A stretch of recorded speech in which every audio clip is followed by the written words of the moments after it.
అలా సదా సమ్మోహనాయ రోజు రోజుకు పెరిగేటటువంటి సౌందర్యము తప్పితే తరిగే సౌందర్యము కాదు.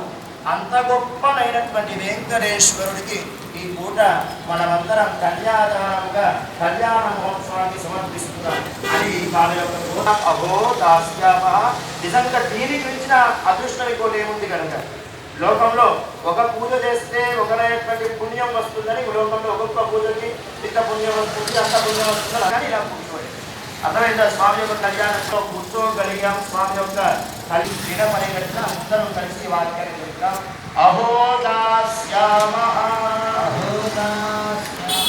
అమ్మవారి యొక్క వైభవం సౌభాగ్య నిరాకార సాకార త్రియారుషేయ ప్రవరాపౌత్రీ క్షీరార్ణవ శర్మణ పుత్రీ సావత్సకోభవ విపుల శర్మణోనత్రీ బ్రహ్మర శర్మణ పౌత్రీ కాశ్యవ కూడా ఇద్దరు అమ్మవారులను కలిసి